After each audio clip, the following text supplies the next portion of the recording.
আসসালামু আলাইকুম রাহমাতুল্লাহি ওয়া বারাকাতুহু। আশা করি সবাই ভালো আছেন, সুস্থ আছেন এবং সেফ আছেন। So this video is very special. Last পর্যন্ত দেখার জন্য অনেক অনেক অনুরোধ রইল। আশা করি কিছু কিছু জিনিস শিখতে পারবেন। সো ইনশাল্লাহ। সো এবং আপনাদের ব্রিডিং প্রসেসটা অনেক ভালো হবে আশা করি।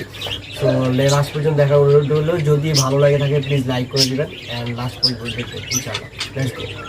আজকে আমার পাশে দেখতে পাইতেছেন হচ্ছে ব্রিডিং বক্স। এগুলো হচ্ছে লাভবার্ড এবং কোকাটেল পাখির ব্রিডিং বক্স। নর্মালি লাভবার্ডের ক্ষেত্রে এত বড় ব্রিডিং বক্স নর্মালি ইউজ করে না মানুষ, কিন্তু যত বড় ব্রিডিং বক্স হবে তত ব্রিডিংটা একটু ভালো হবে এবং ব্রিডিং আপডেটটাও ভালো থাকে। কিন্তু যার কারণেই হচ্ছে আমি বড় ব্রিডিং বক্সটা ইউজ করি। যেমন ওটা হচ্ছে কোকাটেল পাখির ব্রিডিং বক্সটা আমি লাভবার্ডের ক্ষেত্রে ইউজ করি, কোকাটেলের পাখির ক্ষেত্রেও সেম বক্সটাই ইউজ করি। তো আমি যেটা করতেছি আজকে, এখন কিন্তু বৃষ্টি শুরু হয়ে গেছে, বৃষ্টির মৌসুম চলে আসছে। তো এখন কিন্তু বৃষ্টি হইতেছে সব জায়গায় কম বেশ, ঠিক আছে। তো এই জায়গায় এখন আমি যেটা করতেছি সেটা হচ্ছে যে ব্রিডিং বক্সটা রেডি করে তাদেরকে হচ্ছে ব্রিডিং বক্সটা প্রোভাইড করবো। তো এতে কী হবে, তারা ওয়েদারটা মোটামুটি এখন টেম্পারেচারটা মোটামুটি 22, 23, 24 এরকম রইতেছে, ঠিক আছে। তো এরকম টেম্পারেচারটা হচ্ছে তাদের জন্য ভালো হচ্ছে, তারা ভালো একটা ব্রিডিং করতে পারে। কিন্তু একটা জিনিস কি, শীতকালের মতো তো আর টেম্পারেচার হবে না এখন। তো আপনাকে অবশ্যই কিছু কিছু টাইমে হচ্ছে দেখবেন যে সকালবেলা আপনার ওই যে গরম পড়তেছে, বিকালবেলা হচ্ছে মানে বৃষ্টি পড়ার কারণে হালকা ওয়েদার একদম ঠান্ডা হয়ে গেছে। তো যখন গরম পড়বে তখন হচ্ছে তাদেরকে একটু ঠান্ডা প্রোভাইড করবেন। এখন অনেকভাবে ঠান্ডা প্রোভাইড করা যায়, ঠিক আছে। ফ্যানের ব্যবস্থা করতে পারেন, পাশাপাশি হচ্ছে তাদেরকে খাবারের ভিতরে যাতে শরীর ঠান্ডা থাকে এরকম খাবার ব্যবহার করতে পারেন। জাস্ট ওই টপিকটা আলাদা, ঠিক আছে। জাস্ট মূল টপিকে আসি, সেটা হচ্ছে আজকে দেখাবো আপনাদের যে আমি আমার কোকাটেল পাখি এবং লাভবার্ডের জন্য কীভাবে ব্রিডিং সেট আপ বা ব্রিডিং বক্সটা আমি সেট আপ করি, ঠিক আছে। তো এখানে দেখতে পাইতেছেন এই যে হচ্ছে ব্রিডিং বক্স, ঠিক আছে। সো ব্রিডিং বক্সের হচ্ছে এই যে এটা হচ্ছে মুখ এবং ব্রিডিং বক্সের এটা হচ্ছে ওই যে যেটা খুলে আর কিছু করে দিকে আমরা দিব। একটা জিনিস করবো, সেটা হচ্ছে যে এই যে দেখতে পাইতেছেন ব্রিডিং বক্সের যেটা, এটা হচ্ছে ভিতরের ট্রে, ঠিক আছে। তো এই জায়গাতে আমরা যেটা করতে পারি সেটা হচ্ছে যে আমরা এই যে এখানে দেখতে পাইতেছেন যারা চেনেন তারা চেনেন, এখানে এই যে দেখতে পাইতেছেন এগুলো কিন্তু হচ্ছে নিম পাতা।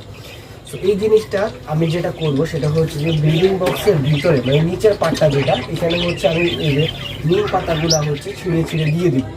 এতে কী হবে, নিম পাতা কিন্তু আমরা সবাই জানি একটা অ্যান্টিসেপটিক হিসেবে কাজ করে, ঠিক আছে।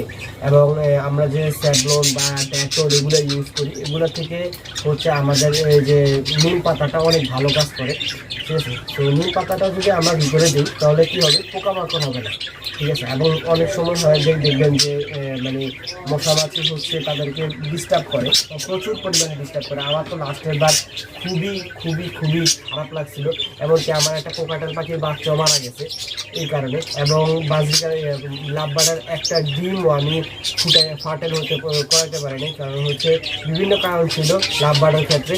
আমি হচ্ছে কোকাটেল পাখির একটা বেবি ফুটার পরে মারা গেছে, ঠিক আছে। জিনিসটা খুবই কষ্টদায়ক আমার জন্য। তো আপনারা যারা ব্রিডার আছেন তারা অবশ্যই নিম পাতাটা ইউজ করতে পারেন, ঠিক আছে, অ্যান্টিসেপটিক হিসেবে। এখানে অ্যান্টিসেপটিক হিসেবে ইউজ করতে পারেন, কারণ হচ্ছে কারণ বক্সটার ভিতরে আপনারা মশা যাইতে পারে, মাছি যাইতে পারে এবং বিভিন্ন পোকামাকড় যাইতে পারে। সো আপনারা যদি এটা ইউজ করেন তাহলে দেখবেন যে পোকামাকড় ভিতরে ঢুকবে না এবং অ্যান্টিসেপটিক হিসেবে নতুন কোনো পরজীবী হচ্ছে জন্মগ্রহণ করবে না ভিতরে।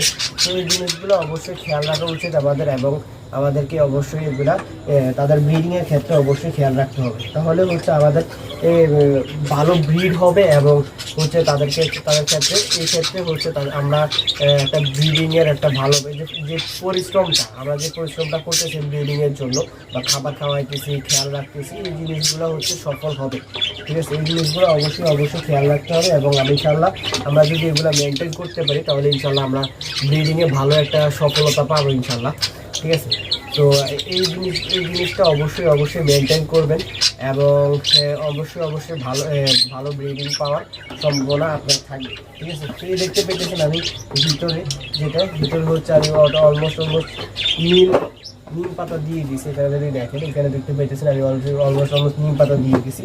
সো এই যে হচ্ছে ট্রেটা, তো আমি যেটা করবো সেটা হচ্ছে অবশ্যই যেখান যেই পাশটা খোলা থাকবে ওই পাশে ট্রেটা দিবেন না, ট্রেটা হচ্ছে অপোজিট সাইডে দিবেন। মানে ট্রেটার যে খাঁজটা যেখানে হচ্ছে ডিম থাকবে, ঠিক আছে, যেখানে হচ্ছে ডিমটা থাকবে ওইটা হচ্ছে ভিতরের পাশটাতে দিবেন। ভিতরের পাশটাতে দিলে তারা ওইখানে বসবে, তাহলে কিন্তু আর লাভ বার্ড বলেন কোকাটেল পাখি বলেন তখন আর বের হয়ে যাওয়ার সম্ভাবনাটা থাকবে না। ঠিক আছে, অবশ্যই ভিতরের দিকে দিবেন, তাহলে হচ্ছে তারা আর বের হইতে পারবে না। আর হচ্ছে তাদের আপনিও একটু ভালোভাবে তাদেরকে দেখতে পারবেন যে কী আসল বিষয় সুযোগ সুবিধা। কারণ হচ্ছে তাদের পুরো বছরে যদি ভালো হেলদি ব্রিডিং দিতে চান তাহলে হচ্ছে মাত্র 3বার হচ্ছে তাদের কাছ থেকে ব্রিড নেওয়াটা উত্তম। ঠিক আছে, তো এর থেকেও বেশি নেওয়া যায়, কিন্তু যদি আপনি টেম্পারেচার সঠিক ভালোভাবে রাখতে পারেন তাহলে অবশ্যই ভালো ব্রিড নিতে পারবেন আপনি। ঠিক আছে, তো এই জিনিসগুলো খেয়াল রাখাটা খুবই উত্তম এবং খুবই ভালো একটা। তো অবশ্যই এই জিনিসগুলো খেয়াল রাখবেন একটা ব্রিডিং বক্স রেডি করার ক্ষেত্রে। ঠিক আছে, এবং অবশ্যই একটা জিনিস খেয়াল রাখবেন, সেটা হচ্ছে যে ব্রিডিং বক্সটা অবশ্যই পরিষ্কার হতে হবে। ময়লা ব্রিডিং বক্স দেওয়া যাবে না। আপনি এক জায়গায় ফালায় রাখছেন, ঠিক আছে, ওই জায়গায় ফালা রাখছে, তার পরবর্তীতে হচ্ছে ব্রিডিং বক্সটা আইনা খালি জাস্ট খাঁচিতে দিয়ে দিয়েছেন তাহলে হবে না। ঠিক আছে, ব্রিডিং বক্সটা পরিষ্কার পরিচ্ছন্ন হতে হবে, তাহলে আপনি তাদের কাছ থেকে ভালো একটা ব্রিড পাওয়ার সম্ভাবনা পাবেন এবং সিউরিটি পাবেন। ঠিক আছে, তো তাদেরকে সেফটি দিতে হবে, তাদেরকে ব্রিডিং বক্স ভালো দিতে হবে, তারা যাতে ভয় না পায় এই জিনিসগুলো খেয়াল রাখতে হবে। এগুলো এগুলি অবশ্যই খেয়াল রাখতে হয়। তো এই ছিল আজকের video. Thank you so much for watching. Thank you so much for loving. Allah.